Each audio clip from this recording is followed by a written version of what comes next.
चलो, अब registered valuer जो चैप्टर था वो लास्ट एग्जाम तक के एकदम इजी था। लास्ट एग्जाम तक के इसमें सिर्फ सेक्शन 247 था और चैप्टर यहीं खत्म हो जाता था। इस बार से ना तुम्हारी लक बहुत अच्छे है, इसके लिए ना रूल्स भी आए हैं। अच्छा लग रहा है ना सुन के? जिंदगी का कम है का पढ़ने के लिए है। मैं तो हुई ना, मैं तो क्या, मैं तो दत्तक ही हूं, है ना। Let's go. सो 247, मुझे तो 247 का नाम क्या है? रजिस्टर्ड। क्लियर है? अब पढ़ना शुरू करते हैं एक एक प्रोविजन। पहले सेक्शन पढ़ेंगे फिर रूल्स के ऊपर जाएंगे, ठीक है? चलो साथ साथ में। Where valuation is required to be made say 1 2 3 बोलो क्या है? स्टॉक, शेयर्स, डिबेंचर्स, सिक्योरिटीज और गुडविल और any other asset herein referred to as the asset or net worth of the company or its liabilities under provision of the act.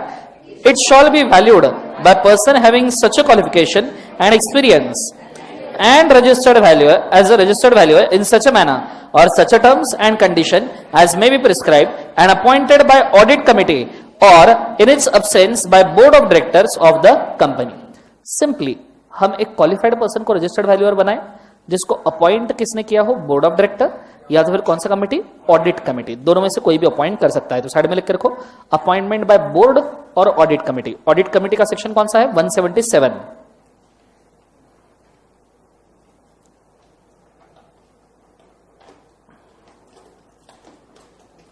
ठीक है?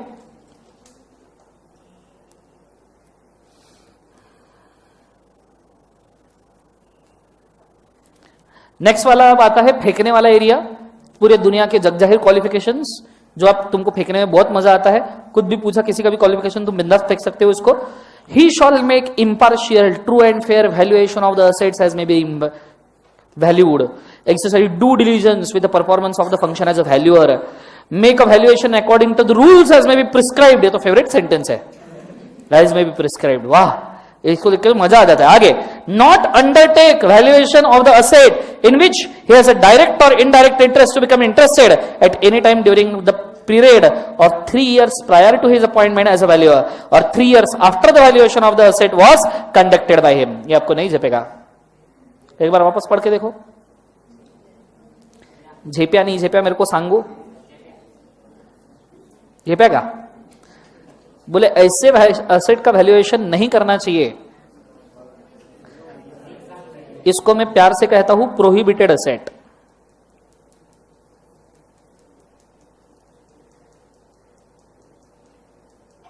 जोर से बोलो, कौन सा असेट? Prohibited asset. बहुत अच्छे तरीके से ध्यान देना, समझो समझो। अगर किसी कंपनी ने रजिस्टर्ड वैल्यूअर को अपॉइंट किया 1 जून 2025, उसने उस असेट का वैल्यूएशन करना शुरू किया। जैसे समझो असेट थी दर्शन इस्पात लिमिटेड की। दर्शन इस्पात पता है 2000 करोड़ का टर्नओवर, 200 करोड़ का नेट प्रॉफिट, 1 करोड़, फॉर्च्यून 500 में 195th रैंक। ठीक है, सो असेट थी दर्शन इस्पात लिमिटेड की। फॉर एग्जांपल समझो कोई बिल्डिंग था,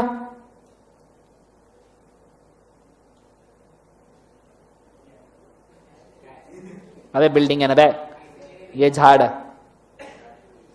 ठीक है, ये पंछी, ठीक है, लग रहा है बिल्डिंग? बोलो हाँ है ना? अबे लग रहा है, it is a modern art, understand? ठीक है, सो दर्शन इस्पात लिमिटेड का कोई बिल्डिंग था, ठीक है, उसका वैल्यूएशन करना है। क्या करना है बोले एक बार? वैल्यूएशन। तो एक वैल्यूअर आया, ठीक है, वो वैल्यूअर आया, उसने वैल्यूएशन शुरू किया 1 जून 2025 को, और ये वैल्यूएशन करता रहा करता रहा करता रहा, और वैल्यूएशन खत्म हुआ 31 मार्च 2025। कैसे आएगा? पगला गए हो जिंदगी के अंदर। 31 मार्च 2026, इस दिन तक के वो वैल्यूएशन कर ही रहा था। This is a valuation period. Valuation का एक बार उसे पीरियड। अब उन्होंने क्या बोला है कि आपने ऐसे किसी भी असेट का वैल्यूएशन नहीं करना है जिसके अंदर पिछले 3 साल यू आर इंटरेस्टेड, या फिर वैल्यूएशन खत्म होने के बाद अगले 3 साल यू विल बी इंटरेस्टेड। ऐसे कोई भी चीज का वैल्यूएशन नहीं जिसके अंदर आप पहले इंटरेस्टेड थे, इधर इट इज योर एक्स और इट इज योर वाई। जिसके अंदर आप पहले it is you are interested in X, 3 साल, पिछले 3 साल you are interested in the property, तो आप वैल्यूएशन नहीं कर सकते। पर आपका किसी में इंटरेस्ट है, आपने अभी तक बोला नहीं है, अगले 3 साल में चांसेस है बोलने के, लगे है, तो आप उसका भी वैल्यूएशन कर सकते हो क्या? नहीं। आइडिया क्लियर है मैं क्या कह रहा हूं? जोर से बोलो सर ना। ये वाली चीज उन्होंने बोली है, इसको ड्रॉ करके रखो, ठीक है? बिल्डिंग वगैरह अच्छे से पंची वंची सब ड्रॉ करना, गो फॉर इट फास्ट।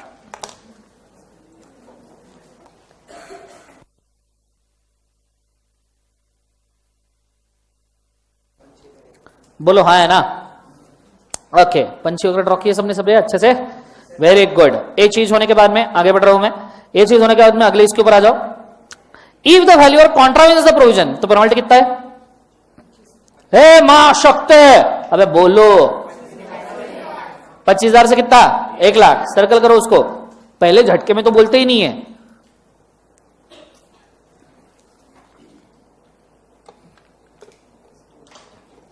आगे, provided that valuer has contravened the provision with the intention to defraud the company or members shall be punishable with a term of imprisonment of कितना? 1 year and a fine which shall not be less than कितना? 1 lakh which may extend to कितना? 5 lakh। Idea clear है मैं क्या कह रहा हूं?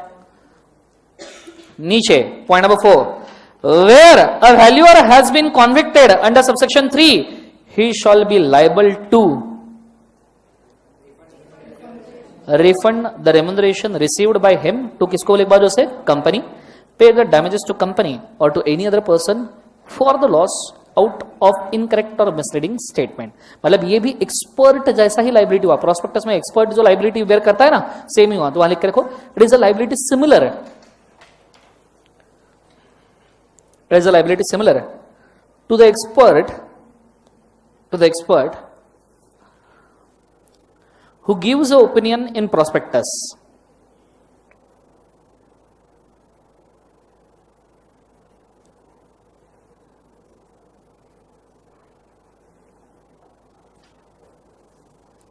चलो डन एवरीबॉडी, बोलो हाँ है ना?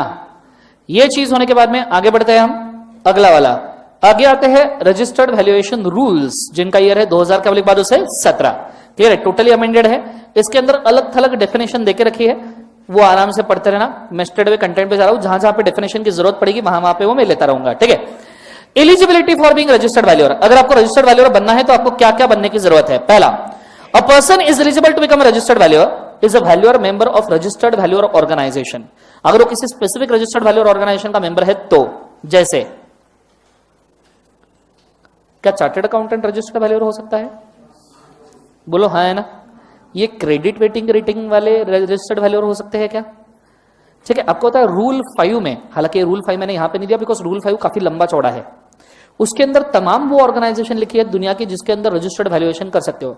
आपने क्रिसिल वगैरह सुना है, केयर वगैरह सुना है? जो क्रेडिट रेटिंग एजेंसीज होती है वो नॉर्मली रजिस्टर्ड वैल्यूएशन का काम करती है।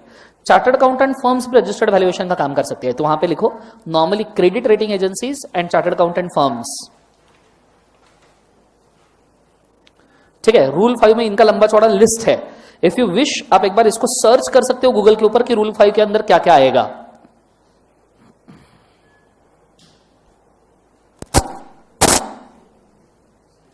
चलो डन, बोलो हाँ है ना? उसके नीचे point number B, is recommended by registered valuer organisation of which he is a valuer member for registration as a valuer.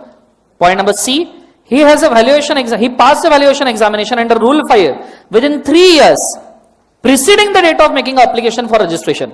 मतलब रजिस्टर्ड वैल्यूअर का एप्लीकेशन करने के 3 साल, पिछले 3 साल में वो पास हुआ होना, 3 साल पहले नहीं, एप्लीकेशन के पिछले 3 साल में, विद इन 3 इयर्स बोला है। ठीक है, तो देखो विद इन 3 इयर्स को अंडरलाइन करना, नॉट बिफोर 3 ईयर, वहां लिख के रखो नॉट बिफोर 3 इयर्स। बैठो होमवर्क वाले,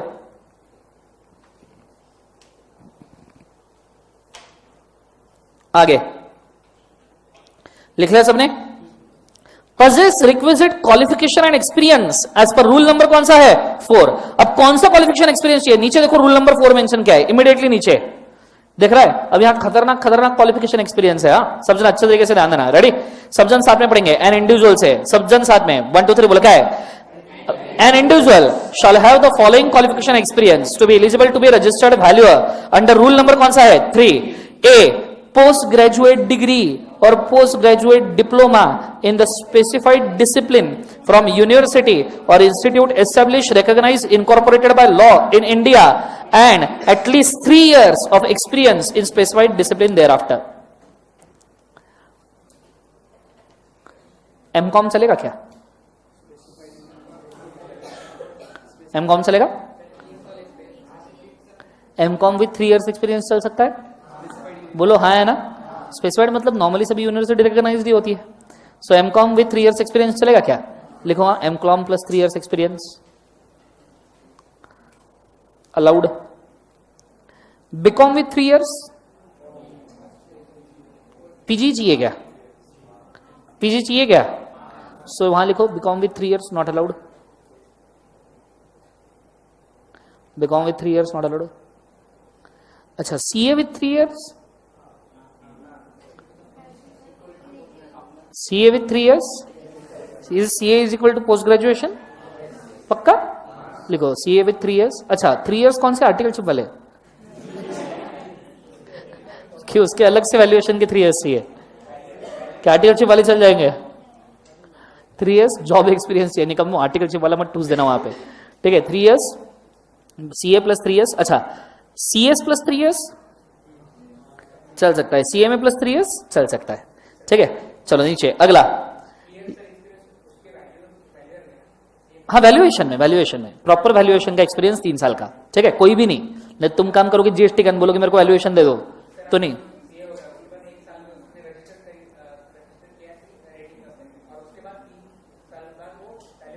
3 साल वैल्यूएशन का एक्सपीरियंस प्योर वाला, गेम ओवर। ठीक है, अगला बैचलर डिग्री। ऊपर B.Com काटा तुमने? हैं? B.Com काटा ना? यहां लिखो अब बैचलर डिग्री और equivalent in specified discipline from university और इंस्टीट्यूट एस्टेब्लिश और रिकॉग्नाइज और incorporated in India and at least 5 years experience. देखो M.Com है तो 3 year, B.Com है तो 5 year, तो लिखो B.Com प्लस 5 years। अच्छा, CA inter plus 5 years? CA inter plus 5 years? बोलो तो, मैं पूछ रहा हूं चलेगा क्या? मेरा देखो तुम्हारे लिए मैं देख रहा हूं, सोच रहा हूं कुछ तो भी अच्छा खासा। हाँ, CA इंटर प्लस 5 years चलेगा क्या? बोलो हाँ है ना?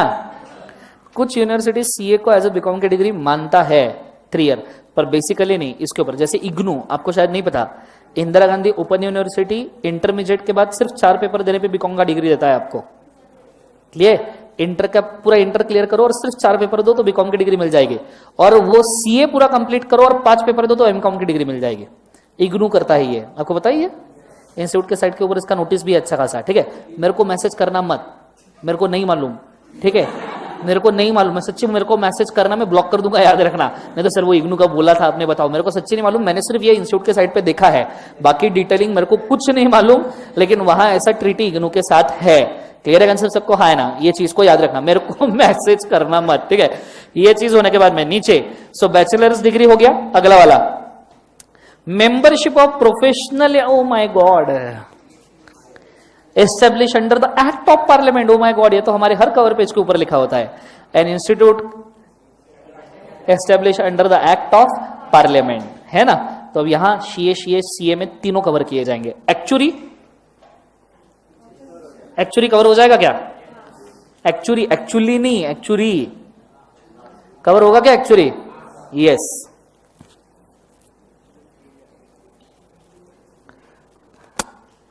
सो एक और फील्ड खुल गया अपने लिए।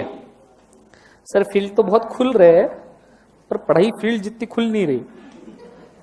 बोलो हाँ है ना? चलो अगला वाला, लेट्स गो नेक्स्ट। ठीक है, ये हो गया qualification as per rule number कौन सा बोले एक बार? 4। नीचे हु इज नॉट अ, ऊपर आ जाओ नीचे, who is not a minor. Point number E, last page पे। रिकाम्या इकडे CFA is not a Indian university ना। US का अगर होगा तो, इंडियन CFA होगा तो चलेगा। ठीक है, हैदराबाद वाला। ठीक है, हैदराबाद नहीं आया, ठीक है आगे। सो इज नॉट क्या बोले बाजू से माइनर। सो गए क्या सुस्त रत्नो? माइनर पता है क्या होता है? बोलो हाँ है ना? आपको पता है इंडिया में माइनॉरिटी के अलग अलग डेफिनेशन है? नहीं हुआ सच्ची है। कॉन्ट्रैक्ट एक्ट में माइनर 18 साल के नीचे वाला माइनर होता है, पर ऑर्फन है ना, ये शायद नहीं पता होगा। ऑर्फन है तो 21 साल के नीचे वाला माइनर होता है। Do you know this? Marriage act में 18 साल के नीचे वाली लड़की माइनर होती है और 21 साल के नीचे वाला लड़का माइनर होता है। Drinking, narcotic drug, psychotropic substances, alcoholic act 18 साल के नीचे वाला बियर नहीं पी सकता। ऐसे हंस रहे ना, हम तो करते हैं जो काटना है वो काट लो है। 18 साल के नीचे वाला बियर नहीं पी सकता और 21 साल के नीचे वाला विस्की नहीं पी सकता। कंसेप्ट समझ में आ रहा? अल्कोहल का मतलब कैसे क्वालिफिकेशन देते मेरे को समझ में नहीं आता। 18 साल के ऊपर 21 तक, अच्छा एक काम कर बियर पी ले काम है। What kind of sense is this? ठीक है। और 21 साल के ऊपर वाला, 21 साल के नीचे वाला विस्की नहीं पी सकता। You can not have alcoholic substance having concentrated liquor content. Idea? क्या फर्क पड़ता है, हम तो करते हैं सर है। आगे तो इंडिया में माइनॉरिटी की डेफिनेशन अलग अलग जाती है। ठीक है अगला, has not been declared to be of unsound mind. Unsound कितने तरीके से हो सकता है? कौन कौन सा? Idiot, lunatic, drunken and intoxicated. लिख के रखो, lunatic, idiot, drunken, intoxicated. Lunatic मतलब जिसको दौरे पड़ते हैं, इडियट मतलब पप्पू,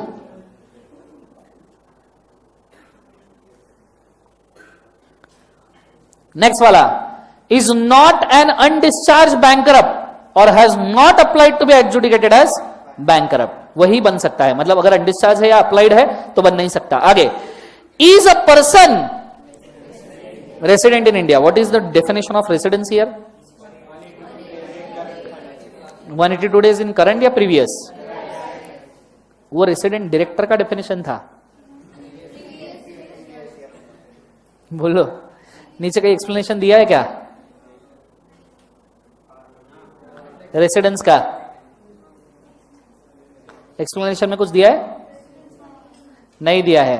तो अब यहां रेसिडेंस आपको एक तो लेना पड़ेगा कंपनीज एक्ट वाले डायरेक्टर वाला, करंट फाइनेंशियल ईयर में कितना बोले एक बार उसे 182 डेज, या फिर आप फेमा वाला रेसिडेंस उठा सकते हो, लेकिन फेमा वाला नहीं। यहां पे आपका जो 149(3) वाला है वही रेसिडेंस कंसिडर किया जाएगा। ठीक है अगला, फेमा का लिखा है ना उन्होंने?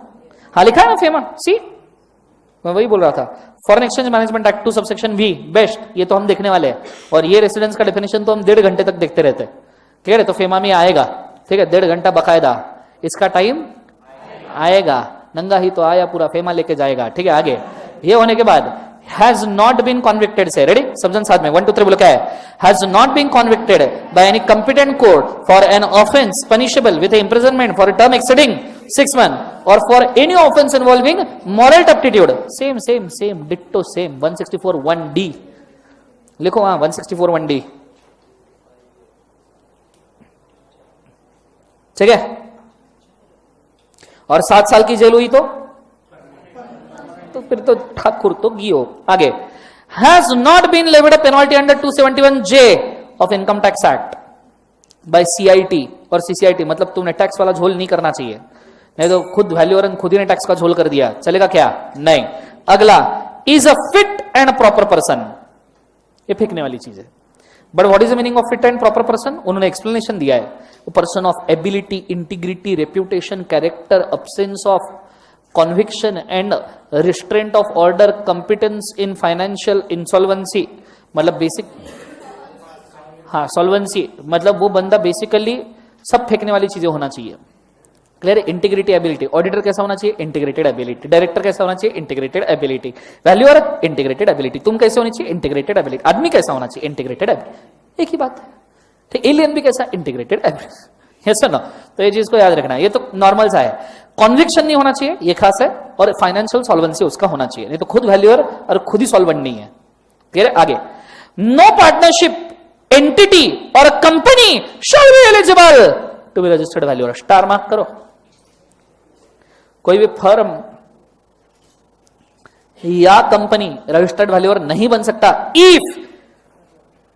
If it has been set up for object other than for rendering professional or financial services including valuation services, and that is in the case of the company is not a subsidiary, joint venture or associate of any other body corporate. मतलब अगर उसको valuation छोड़ के other financial service के लिए appoint किया है तो वैल्यूएशन बिजनेस कर सकती है क्या? नहीं. इसका मतलब है वैल्यूएशन बिजनेस टोटली सेपरेट. तो साइड में लिखो valuation business shall be entirely separate.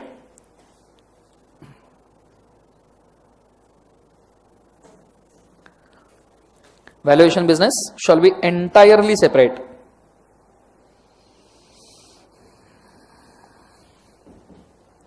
Done everybody? नीचे it is undergoing an insolvency resolution or is undischarged bankrupt. अगर वो खुद इंसॉल्वेंसी में है कंपनी या फर्म तो ऑब्वियसली वैल्यूएशन नहीं कर सकते. All the partners directors are disqualified under above clauses. ऊपर के क्लॉजेस में पार्टनर डायरेक्टर डिस्क्वालिफाइड है तो वैल्यूएशन करवा पाएंगे क्या? बोले एक बार. अरे सुस्ता रत्न बोलो. आगे 3 or all the partners or directors whichever is lower or the partnership entity or a company as the case may be are not registered valuer. मतलब 3 या 3 से ज्यादा लोग जितने भी है, जो भी लोअर नंबर होगा, मतलब 3 या उससे कम, अगर तुम्हारे फर्म में 2 ही फर्म पार्टनर है या तुम्हारे प्राइवेट कंपनी में 2 ही मेंबर है तो जो भी या 2 ही डायरेक्टर है तो ये अगर खुद रजिस्टर्ड वैल्यूअर करके रजिस्टर्ड नहीं है तो कंपनी कैसे होगी? आइडिया क्लियर है? नीचे none of its partner director as the case may be is registered valuer for the assets class for the valuation of which it seeks to be registered valuer. अब ये थोड़ा variable वाला disqualification है. कैसा वाला disqualification है? Variable. कि अगर आप स्पेसिफिक क्लास के असेट्स का वैल्यूएशन नहीं कर सकते, समझन बोलो कौन से क्लास का? स्पेसिफिक क्लास के असेट्स का वैल्यूएशन नहीं कर सकते तो आप रजिस्टर्ड वैल्यूअर हो नहीं सकते. क्लियर है कंसेप्ट? अगर आपको वैल्यूएशन करना है तो. अब बेसिकली देखा जाए तो यही चीजें रजिस्टर्ड वैल्यूअर के लिए क्वालिफिकेशन बन जाती है. पर एक और बात आपने थोड़ी सी याद रखना है यहाँ पे, वो भी बहुत अच्छे तरीके से. क्वालिफिकेशन डिस्क्वालिफिकेशन पूछे जा सकते हैं. क्लियर है? क्योंकि अब देखो तुम्हारे पास 2-3 डिस्क्वालिफिकेशन हो जाएंगे. डायरेक्टर का अलग, ऑडिटर का अलग, रजिस्टर्ड वैल्यूअर का अलग. क्लियर है? तो इनके बीच में ही तुमको कंफ्यूजन होने की जरूरत है. इफ पॉसिबल तुमसे तो 3 कॉलम बनाना आज घर जाके. एक में डायरेक्टर डिस्क्वालिफिकेशन, एक में ऑडिटर डिस्क्वालिफिकेशन, एक में रजिस्टर्ड वैल्यूअर डिस्क्वालिफिकेशन. ये अगर आप बना के रखो ना तो आपका काम हो जाएगा. आइडिया क्लियर है मैं क्या कह रहा हूं? जोर से बोले एक बार ना. तो यहां आपका रजिस्टर्ड वैल्यूअर का क्वालिफिकेशन होता है क्या? बोले एक बार उसे खत्म. समझ में आ रहा है सबको? हाँ है ना? रूल 4 हमारा हो चुका है क्या बच्चों? बोलो एक बार. यस और नो? अगले इसके ऊपर जाते हैं. Application for the certificate of registration for registered valuer. Are you ready? बोलो हाँ है ना? ले ले इसको या पहले ब्रेक चाहिए तुमको? पूछने की देर रहती ना.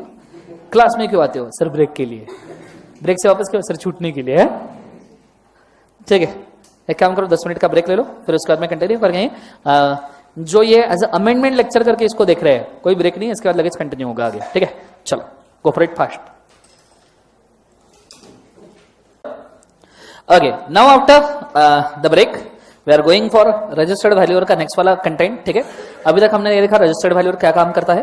दूसरी बात हमने देखी उसके क्वालिफिकेशंस क्या है. रजिस्टर्ड वैल्यूअर कंपनी बनना अगर आपको बनना है तो उसके क्वालिफिकेशंस क्या है. अभी हम जा रहे हैं application for certificate of registration से. सबसे पहली बात, अगर आपको रजिस्टर्ड वैल्यूअर बनना है तो आपने स्पेसिफिक अथॉरिटी को रजिस्टर्ड वैल्यूअर का एप्लीकेशन करना चाहिए. इसके लिए मैं आपको छोटा सा मीडियोकर बड़ा सा डायग्राम देता हूं कि एप्लीकेशन किस तरीके से किया जाता है और लाइसेंस कैसे मिलता है. ठीक है, पूरा ध्यान बोर्ड पे. देखो सबसे पहली बात तो एक तो इंडिविजुअल एप्लीकेशन कर सकता है या फिर एप्लीकेशन कर सकता है कोई फर्म या कंपनी. एक तो कौन एप्लीकेशन कर सकता है बोले एक बार जैसे इंडिविजुअल, या फिर एप्लीकेशन कौन कर सकता है कोई फर्म, या तो फिर कौन बोले एक बार जोर से कंपनी. इंडिविजुअल अगर एप्लीकेशन कर रहा है तो first of all he shall be qualified as per rule number 3 जो हमने अभी अभी पढ़ा. फर्म अगर एप्लीकेशन कर रहा है तो वो भी क्वालिफाइड होना चाहिए as per rule number 3. Clear है कंसेप्ट? इंडिविजुअल फॉर्म फाइल करेगा form number A, company file करेगी form number B. Individual pay करेगा ₹5,000, कंपनी पे करेगी ₹10,000. कंपनी या फर्म कितना पे करेगा? 10,000. और फिर ये वो एप्लीकेशन फॉरवर्ड कर सकते हैं टू स्पेसिफिक अथॉरिटी जो उनको सर्टिफिकेट ऑफ रजिस्ट्रेशन दे सकता है. अब ये अथॉरिटी कौन है? तो this is a authority which is given under section number 458 delegation of powers का हमारा सेक्शन है मिसलेनियस टॉपिक का, जिसमें सेंट्रल गवर्नमेंट ने जिस भी अथॉरिटी को पावर दिया होगा वो authority, it can be ministry of corporate affairs, in case of listed company it can be SEBI, it can be any regional director or it can be ROC also, जिसको भी power होगा वो apply, उसको आपने application करना चाहिए। Clear है? उन्होंने सेक्शन 458 ही बोला है स्ट्रेट अवे। आपने अथॉरिटी को अप्लाई कर दिया, यू मेड एप्लीकेशन, अगर आपने दी हुई इंफॉर्मेशन कंप्लीट इंफॉर्मेशन है, कौन सी इंफॉर्मेशन है बोले एक बार उसे, कंप्लीट इंफॉर्मेशन, या आपने दी हुई इंफॉर्मेशन इधर इनकंप्लीट इंफॉर्मेशन है,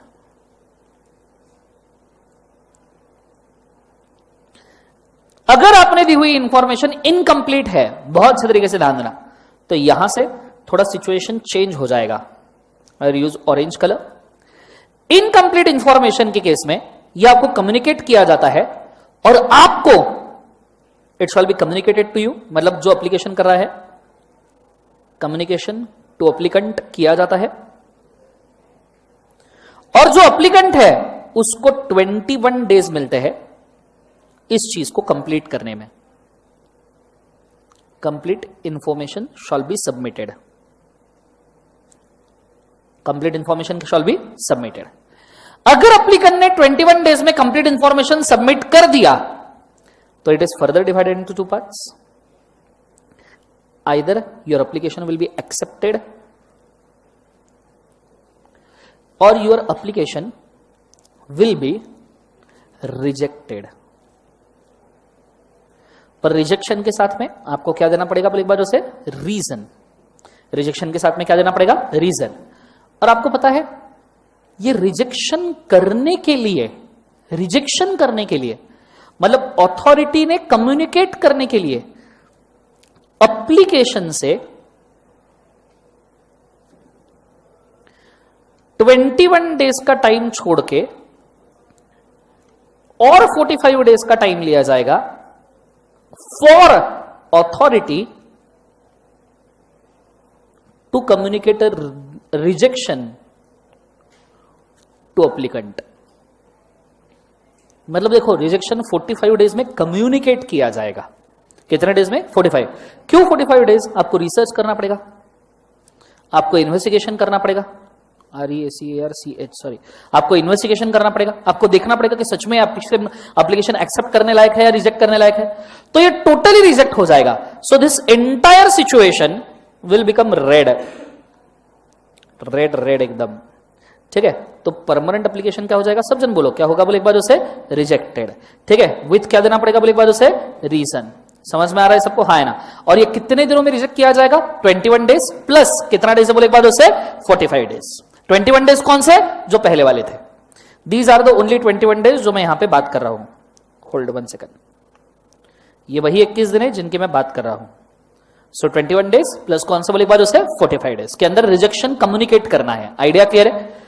फिर आपने एप्लीकेंट को रिजेक्शन कम्युनिकेट कर दिया, उसमें भी 15 डेज के अंदर कम्युनिकेशन से ही विल रीसबमिट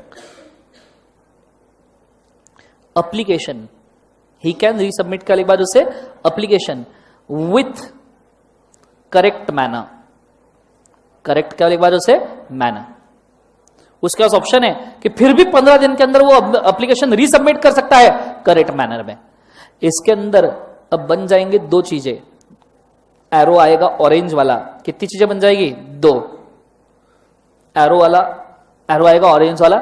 इधर this application will be accepted or this application will be permanently rejected. Permanently क्या? एक बार उसे रिजेक्टेड। एक तो ये एक्सेप्ट होगा, नहीं तो परमानेंट रिजेक्शन में चल जाएगा। आइडिया क्लियर है? Rejected permanently. इसके आगे आप कुछ कर सकते हो क्या? नहीं। यहां गेम ओवर। बहुत बार हो गया, कितने तमाशे करोगे? समझ में आ रहा है सबको? हाँ है ना? अगर ये एप्लीकेशन एक्सेप्ट हो गया, ठीक है, अगर ये एप्लीकेशन एक्सेप्ट हो गया, देखो इधर भी एक्सेप्ट हो रहा है, ठीक है, इधर भी एक्सेप्ट हो रहा है, तो दोनों जगह पे अगर एप्लीकेशन एक्सेप्ट हो गया, अब आ जाओ ऊपर कंप्लीट इंफॉर्मेशन पे। ठीक है, देखो कंप्लीट इंफॉर्मेशन है तो अभी तक हमने डिस्कस ही नहीं किया, वापस से एक बार बोलता हूं, इनकम्प्लीट इंफॉर्मेशन है, कम्युनिकेशन करना है कितने दिनों के अंदर, 21 डेज, मतलब कम्युनिकेशन एप्लीकेंट हो गया तो एप्लीकेंट ने 21 डेज में कंप्लीट इंफॉर्मेशन देना है। 21 डेज में उसने इंफॉर्मेशन दे दो, एक तो एक्सेप्ट होगा, नहीं तो क्या होगा, रिजेक्टेड विद रीजन। वो रिजेक्शन के लिए कितना समय लगेगा, 21 दिन प्लस 45 दिन। क्लियर है कंसेप्ट। फिर आपको अथॉरिटी सब कम्युनिकेट करेगी, उसके 15 दिन के अंदर आपने उसको क्या करना है, रिकरेक्ट करना है। फिर एक तो एक्सेप्ट होगा, नहीं तो परमानेंटली रिजेक्ट होगा। आइडिया क्लियर है मैं क्या कह रहा हूं, जोर से बोले सर ना, यहां तक समझ में आया। पर आपने अगर कंप्लीट इंफॉर्मेशन भी दी तो उसमें भी दो चीजें हो सकती है, either your application will be accepted या your application will be rejected permanently. आपका एप्लीकेशन क्या हो सकता है, बोले एक बार उसे रिजेक्टेड। पर आपको पता है ये जो रिजेक्शन है ना, इसको मैं मार्क करता हूं हैशटैग। क्या मार्क करता हूं, बोले एक बार हैशटैग। और ये कहां पे मेरे को जोड़ना है, जरा ध्यान देना, कहां पे जोड़ना है मेरे को ध्यान देना। ये मैं यहां जोड़ रहा हूं,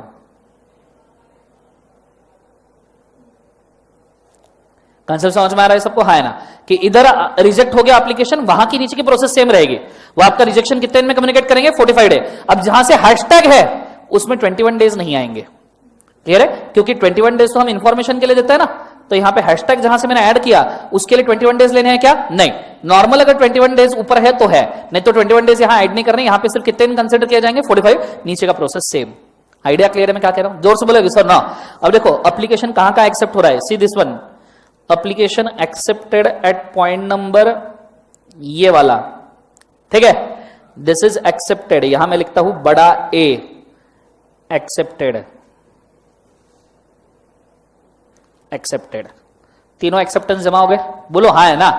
जैसे ही आपका एप्लीकेशन एक्सेप्ट हो गया, वहां से 60 डेज के अंदर आपको मिलेगा certificate of registration as registered value. आया ध्यान में, ऐसा पूरा तमाशा है वो कि किस तरीके से आपका एप्लीकेशन एक्सेप्ट या रिजेक्ट हो सकता है। समझ में आया है सबको, हाँ है ना, जोर से बोले बोले सर ना। इसमें ना वो रिजेक्शन का ही तमाशा बहुत है, मतलब मैंने जब फर्स्ट टाइम इसको पढ़ा था तो मैंने इसको बहुत बार पढ़ा, बहुत बार, कि सच में ऐसा ही है क्या, और कई बार, और ये सब उसके हिसाब से ही मैंने बनाया कि कितने बार रिजेक्ट होता है, क्या होता है, इधर से हैशटैग वो इधर डालना।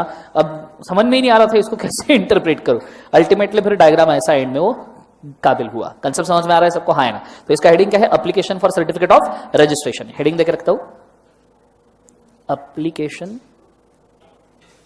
For registration. चलो हेडिंग डालो और लिख के रखो, go for it fast. Multi colour pen से करोगे तो और भी बेटर है।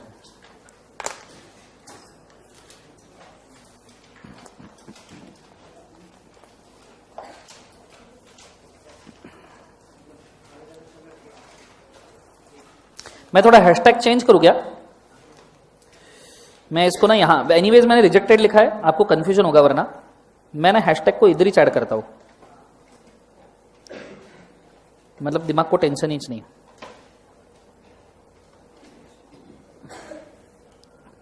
मतलब वो 21 डेज का सवाल ही पैदा नहीं होगा, ठीक है। चलो लिखो,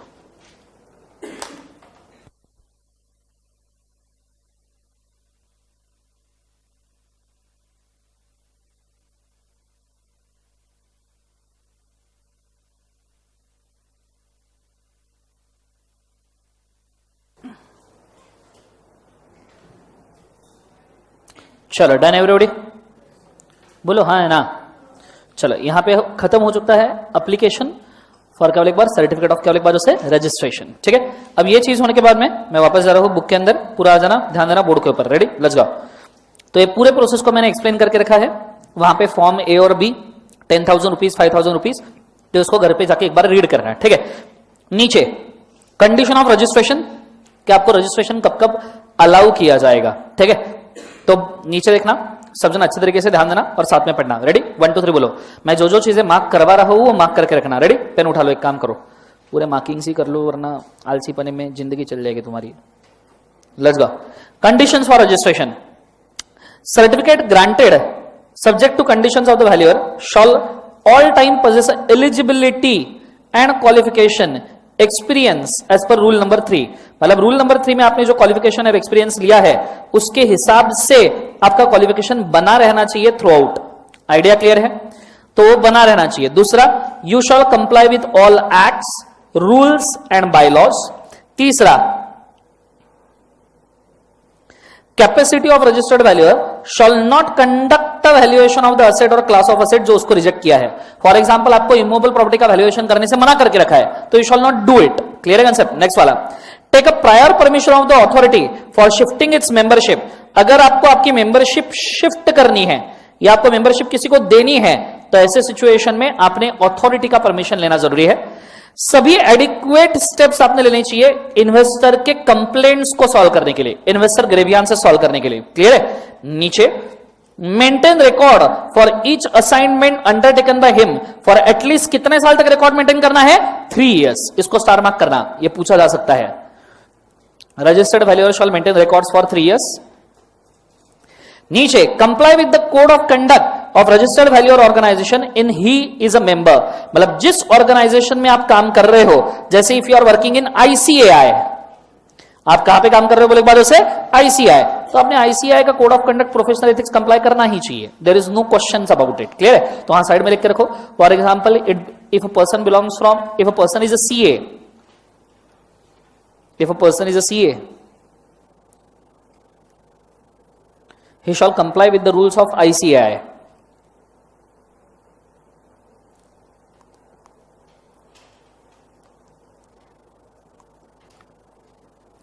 Next,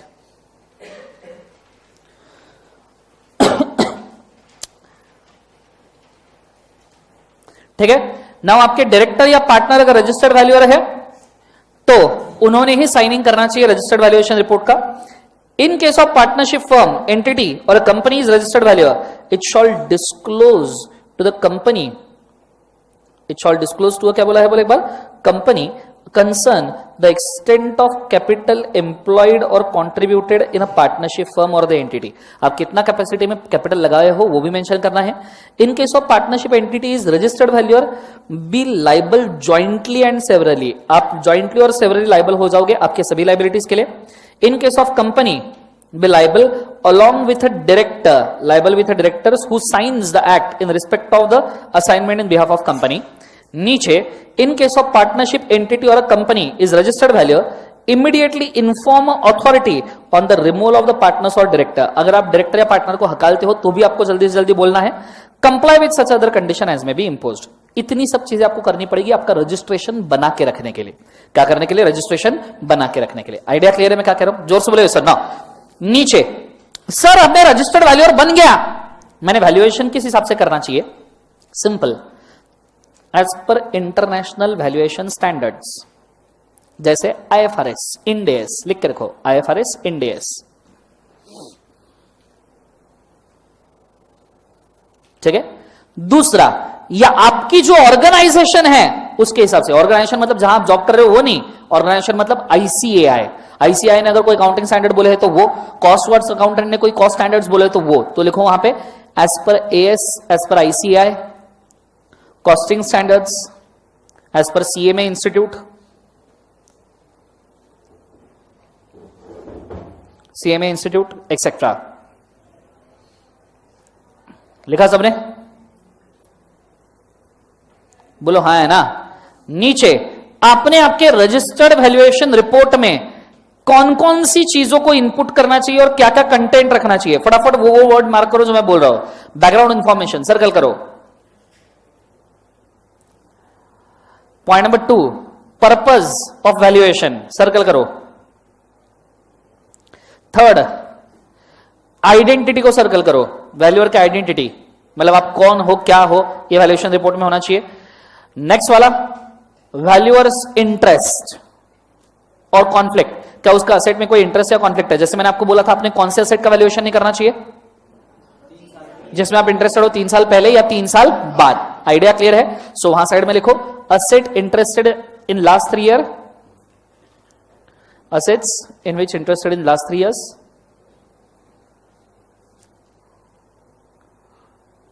or going to be interested in next 3 years, or going to be interested in next 3 years, shall not be valued, shall not be valued. Full stop. Next. Sir, अबे बोलो सर, हम अगले 3 साल में इंटरेस्टेड होने वाले हैं, ये अभी से कैसे पता चलेगा?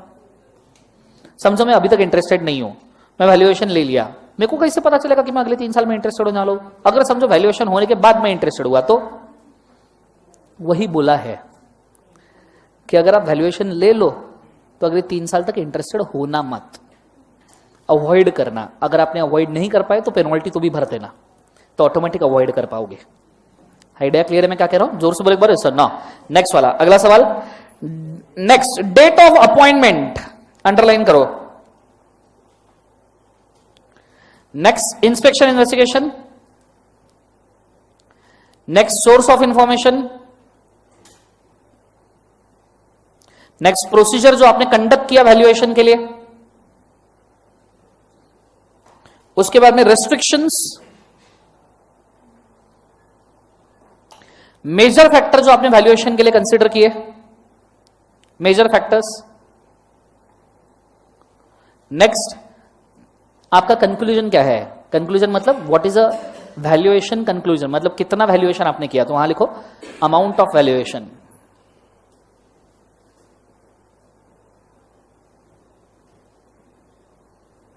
एंड लास्ट वाला कैविएट एम्प्टोर। कैविएट एम्प्टोर मतलब सुना है कभी? Indian contract act, caveat emptor, let the buyer be aware. कोई डिक्लेरेशन है क्या आपके तरफ से? लिखो वहां caveat emptor, let the buyer be aware. आपके तरफ से कोई डिक्लेरेशन है क्या जो सामने वालों ने पढ़ना चाहिए?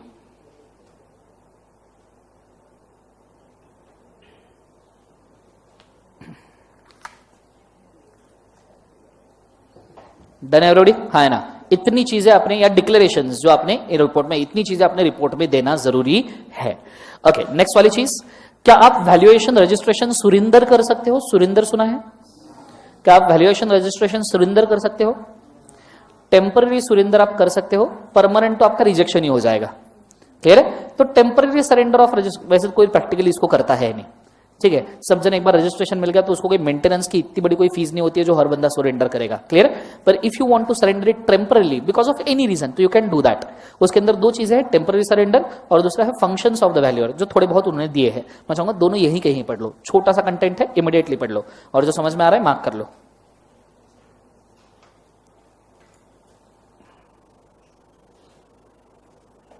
चलो डन एवरीबॉडी? सांगा हो यस और ना? ओके, अब मैं अगली चीज के ऊपर जा रहा हूं। अब बहुत अच्छे से ध्यान देना, यहां बहुत तगड़ा कंफ्यूजन होने वाला है बच्चों, बहुत तगड़ा, ठीक है? सिर्फ बोर्ड के ऊपर ध्यान दो। इतना सारा अपन ने पढ़ लिया, पर मेरे को बहुत गारंटी है, मुझे बताओ रजिस्टर्ड वैल्यूअर बना कौन सकता है? रजिस्टर्ड वैल्यूअर कौन बना सकता है? बोलो। अथॉरिटी? वही तो मैं बोल रहा, तुम अभी तक समझे नहीं चीज को, अब जरा समझो, अच्छे से ध्यान देना। एक शानदार रजिस्टर्ड वैल्यूअर पैदा करने के लिए, एक शानदार रजिस्टर्ड वैल्यूअर पैदा करने के लिए 2 लोगों का एफर्ट्स लेना बहुत जरूरी है। कितने लोगों का एफर्ट्स लेना जरूरी है? तो अच्छा सोचो जिंदगी में। सबसे पहला वैल्यूएशन ऑर्गेनाइजेशन, और दूसरा अथॉरिटी। यहां डबल स्ट्रक्चर है, 2 टायर सिस्टम। 2 लोगों ने एफर्ट लेना जरूरी है अगर रजिस्टर्ड वैल्यू अच्छा वाला चाहिए तो। वैल्यूएशन ऑर्गेनाइजेशन ये एग्जामिनेशन लेगा और बंदे को प्रोफेशनली क्वालिफाई करेगा कि हां अब तू रजिस्टर्ड वैल्यूअर बन सकता है। लेकिन ये क्वालिफाई होने के बाद इसको जो लाइसेंस है, लाइसेंस, मेरे को स्पेलिंग याद नहीं आ रहा, तो इसको जो लाइसेंस है वो लाइसेंस कौन देगा? बोले एक बार जोर से, अथॉरिटी। जोर से बोलो, कौन देगा लाइसेंस? अथॉरिटी। कंसेप्ट समझ में आ रहा है सबको? हाँ ना? तो ये 2 लोगों ने करने के बाद ही ये हो सकता है। उसके सिवा रजिस्टर्ड वैल्यूअर पैदा हो सकता है क्या? नहीं। तो एक कौन? वैल्यूएशन ऑर्गेनाइजेशन, और दूसरा कौन? अथॉरिटी। अथॉरिटी तो मैंने आपको बोल दिया, सेक्शन नंबर कौन सा? बुरे बुरे सपने आएंगे, सेक्शन बोलो कौन सा, बोले एक बार। 458। ये कौन डिसाइड करता है? सीजी। ये तो चलो लाइसेंस दे देगा। Sir what do you mean by organisation? तो अब मैं आपको बताऊं कि रजिस्टर्ड वैल्यू और ऑर्गेनाइजेशन बनता कैसे और उसके प्री क्वालिफिकेशन क्या है, कौन सी ऑर्गेनाइजेशन ये कंडक्ट कर सकती है रजिस्टर्ड वैल्यूएशन का प्रोसेस। तो जो रजिस्टर्ड वैल्यू और ऑर्गेनाइजेशन है वो कैसा दिखता है? रजिस्टर्ड वैल्यू और ऑर्गेनाइजेशन, बहुत अच्छे तरीके से ध्यान देना, बहुत मतलब डबल ट्रिपल मतलब चौबल ध्यान देना। रजिस्टर्ड वैल्यू और ऑर्गेनाइजेशन बोला गया है एज पर सब रूल, सॉरी रूल नंबर 12, जो हम रूल्स पढ़ रहे हैं उसमें रूल नंबर कौन सा बोले एक बार? 12। दो चीजों को उन्होंने रजिस्टर्ड वैल्यू और ऑर्गेनाइजेशन के लिए अलाउ किया है, एक सेक्शन नंबर 8 कंपनी, या तो फिर any institution under the act of parliament. Act of क्या बोले एक बार उसे? पार्लियामेंट। मतलब कौन बोले एक बार? ICAI, ICHI, ICMAI। Idea clear है मैं क्या कह रहा हूं? ये तीनों इंस्टीट्यूट रजिस्टर्ड वैल्यू और ऑर्गेनाइजेशन करके वर्क कर सकती है। या कोई भी सेक्शन 8 कंपनी अगर आपने फॉर्म की हो तो सेक्शन 8 कंपनी भी रजिस्टर्ड वैल्यू और ऑर्गेनाइजेशन करके वर्क कर सकती है। Basically non profit making institutions होना जरूरी है। इसके एडिशन में एक छोटा सा क्लैरिफिकेशन दिया है कि ये दोनों इंस्टीट्यूट तो चलेगी ही, दोनों के दोनों इंस्टीट्यूट चलेगी, पर क्लैरिफिकेशन के तौर पे मैं एक ऑरेंज कलर में इंस्टीट्यूट ऐड कर रहा हूं, इन बिटवीन ऐड करता हूं, a society as per cooperative societies act भी रजिस्टर्ड वैल्यू और ऑर्गेनाइजेशन करके अपॉइंट हो सकती है, प्रोवाइडेड उसको गवर्नमेंट ने सैंक्शन दिया हो। प्रोवाइडेड उसको क्या सैंक्शन दिया हो? गवर्नमेंट ने। मैं इसको एक बार रीड करता हूं, सिर्फ सुनना। An organization registered as a society under Societies Registration Act or any other relevant law, an organization set up as a trust governed by UTI, Unit Trust of Indian Trust Act, sorry UTI नहीं, ITA, Indian Trust Act। मतलब एक तो cooperative society भी हो सकती है, नहीं तो क्या हो सकती है बोले एक बार उसे? ट्रस्ट। एज पर कौन सा act? ITA, Indian trust act. तो तीन लोग रजिस्टर्ड वैल्यू और ऑर्गेनाइजेशन करके वर्क कर सकते हैं, मतलब एग्जामिनेशन ले सकते हैं, लोगों को क्वालिफाई कर सकते हैं। कौन कौन बोले एक बार? सेक्शन 8 कंपनी, दूसरा सोसाइटी या ITA ट्रस्ट, और तीसरा institutes under the act of parliament. लेकिन इनको रजिस्टर्ड वैल्यू और ऑर्गेनाइजेशन बनने रहने के लिए बहुत सारे फंक्शंस करने पड़ते हैं बेटा। क्या करने पड़ते हैं? फंक्शन। और आपको बताऊं, ये फंक्शन अगर आपको बहुत गहरे से समझने हैं ना, बहुत गहराई से, तो तुमने सब कुछ वो इमेजिन करना जो इंस्टीट्यूट तुम्हारे साथ करती है, वो हर सलूक इमेजिन करना, वो हर अत्याचार इमेजिन करना जो इंस्टीट्यूट तुम्हारे साथ करती है। इससे ही फंक्शन बाहर आएंगे। देखो जरा, आ जाओ। सबसे पहला इंस्टीट्यूट तुम्हारे साथ जो अत्याचार करती है, सबसे पहले conduct educational courses, conduct educational क्या वाली बात है? कोर्सेस इन वैल्यूएशन। ठीक है। अब इंस्टीट्यूट आपको अलग अलग टाइप के वैल्यूएशन कोर्सेज देती है, बोलो हाँ है ना? अरे यस और नो? दूसरा और अत्याचार, ठीक है, grant certificate of membership. Certificate of क्या एक बार उसे? मेंबरशिप। सीए बनने का मेंबरशिप सर्टिफिकेट मिलता है ना? बोलो हाँ है ना? तीसरा कंडक्ट ट्रेनिंग आर्टिकलशिप। कंडक्ट क्या एक बार उसे? ट्रेनिंग आर्टिकलशिप किया जाता है आपके तरफ से, यस और नो? चौथा lay down and enforce a code of conduct.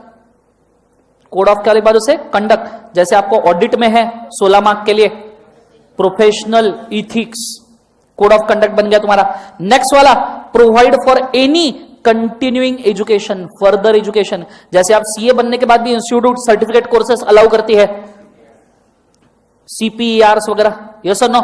उसके अंदर डीसा, सीसा, फलना ढकना बहुत सारे होते हैं, IFRS वैल्यूएशन एक्सेट्रा एक्सेट्रा।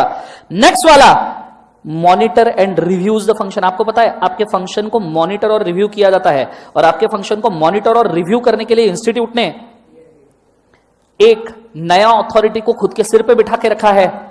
कौन सा? नाफरा, नेशनल फाइनेंशियल रिपोर्टिंग अथॉरिटी। यह चार्टर्ड अकाउंटेंट में इन्वेस्टिगेशन करती है, और गलती से चार्टर्ड अकाउंटेंट ने ठीक से काम नहीं किया ना, तो 6 महीने से लेकर 10 साल तक सर्टिफिकेट ऑफ प्रैक्टिस गायब कर सकते हैं आपका। क्लियर है? सेक्शन नंबर 132 नाफरा, कंपनीज एक्ट 2013, ठीक है। तो ये आपका मॉनिटर करेगी, रिव्यू करेगी कोर्सेस। आखिरी, हैव अ मैकेनिज्म, एंड वाला, have a mechanism to address the complaints, address complaints of professional. जिनको ये पास कर रहे हैं ना, उनके कंप्लेंट्स को हेयर कर रहे हैं। अभी तो हम धरने पे बैठे थे ना, तो हमारी कंप्लेंट हियर किया ना, पेपर अच्छे से चेक करो, रिजल्ट ठीक से लगाओ, कोड दो। नहीं तो मिशैप हो गया था मई 2018 में, 25,000 लोगों को पास किया, बाद में बोले अप्रैल फूल 19 ही पास है। तो ऐसा नहीं होना चाहिए। कंसेप्ट समझ में है? तो एक कंप्लेंट्स आपने रिव्यू करनी चाहिए। जब आप ये सब फॉलो करोगे तब जाके आप बनोगे रजिस्टर्ड वैल्यूअर ऑर्गेनाइजेशन। जब आप ऑर्गेनाइजेशन से पास होगे और क्वालिफाई होगे तो अथॉरिटी आपको लाइसेंस देगी, वो लाइसेंस जिसका मेरे को स्पेलिंग नहीं पता। आइडिया क्लियर है मैं क्या कह रहा हूं? अबे बोलो ना, हाँ या ना। क्लियर है एग्जैक्टली मैं क्या कह रहा हूं? चलो मैं चाहूंगा इसको लिख के रखो, ठीक है। ये मीनिंग है रजिस्टर्ड वैल्यूअर का। Go for it fast.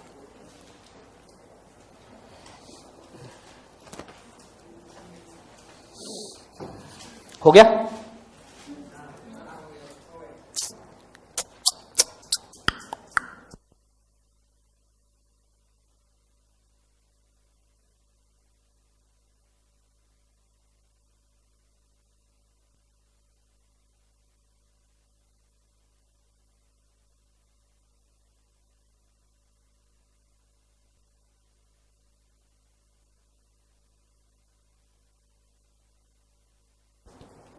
हो गया क्या?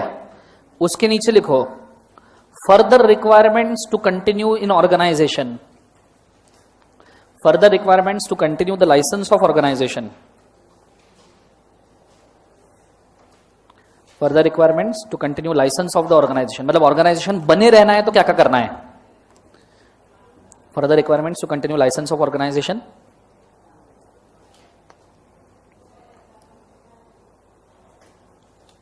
Point number 1,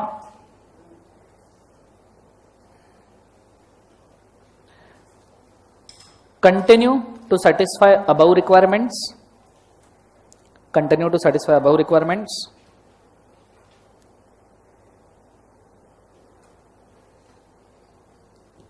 continue to satisfy above requirements. Point number 2, maintain register of registered value, maintain register of registered values.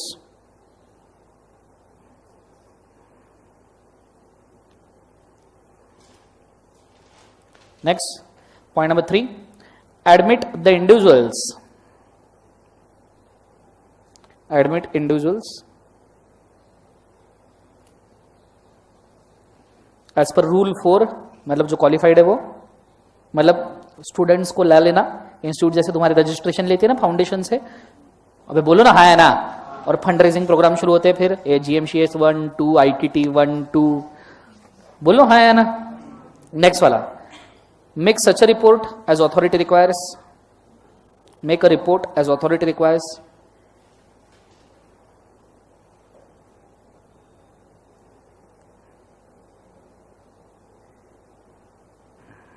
Next, create a governance structure and bylaws, bylaws मतलब rules and regulation खुद के, create a governance structure and bylaws.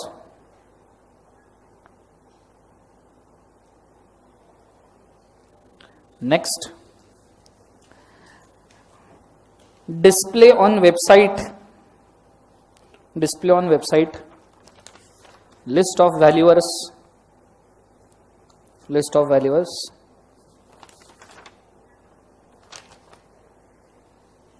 Last, such a further requirements as decided by CG, such a further requirement decided by CG. ठीक है। Last paragraph करके नीचे लिखना, non compliance of any of the above, non compliance of any of the above will revoke the license, will revoke the license of organization, full stop। उसके नीचे और paragraph करके, इन case of any complaint again registered value, in case of any complaint against registered value और organisation, organization can be made with fees of rupees 1000, with the fees of rupees 1000,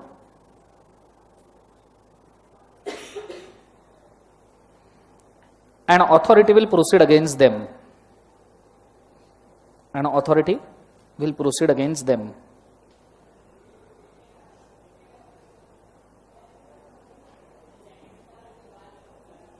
Full stop.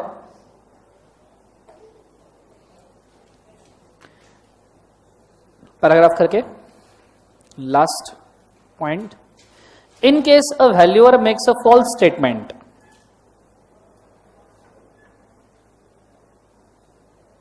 in case valuer makes a false statement or fraud, he is liable to, काय के लिए liable होगा बच्चों? काय के लिए liable होगा? 447 for fraud, 448 for false statement. लिखो liable to section 447 and 448. Full stop. यहां आपका रजिस्टर्ड वैल्यूअर हुआ है खत्म. आइडिया क्लियर है? नीचे जो टेक्स्ट में दिया एक बार रीड करके देखो, सभी चीजें मैंने वही लिखवा के दी है. ठीक है, गो for it fast.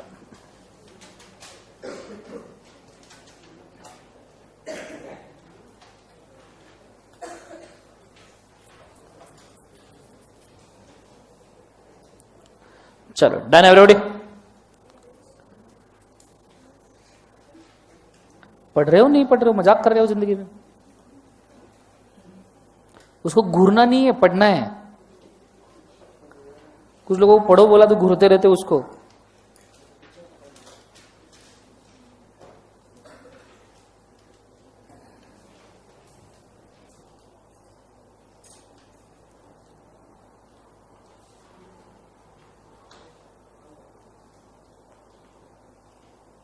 Done everybody? बोलो हाँ है ना. तो अपन ने सब कुछ कवर कर लिया क्या? एक बार टैली मार्क्स करो. First of all let's go. क्या हमने सेक्शन 247 कवर किया? हाँ है ना. डेफिनेशन अपन ने साइड बाय साइड साइट में कवर किए. Eligibility of registered valuer cover हो गया. नीचे क्वालिफिकेशन एक्सपीरियंस कवर हो गया. अबे बोलोगे हाँ है ना. Application for certificate of registration का डायग्राम हमने ड्रॉ किया था पूरा. बोलो हाँ है ना. नीचे कंडीशंस फॉर रजिस्ट्रेशन हमने पढ़ा है. Next conduct of valuation process क्या हमने पढ़ लिया. Temporary Surendra function of valuer आपने पढ़ा था. नेक्स्ट वाला एलिजिबिलिटी फॉर वैल्यूअर्स ऑर्गेनाइजेशन हो चुका है अपना. ये इसका डायग्राम दिया ना मैंने. नीचे कंडीशन फॉर रिकॉग्निशन मैंने अभी आपको डिक्टेट किया था. और नेक्स्ट वाले फ्यू चीजें मैंने आपको डिक्टेट की अभी. यहाँ आपका चैप्टर खत्म होता है रजिस्टर्ड वैल्यूअर. टोटली अमेंडेड वाला कंसेप्ट समझ में आया सबको? हाँ ना. जोर से बोले सर ना.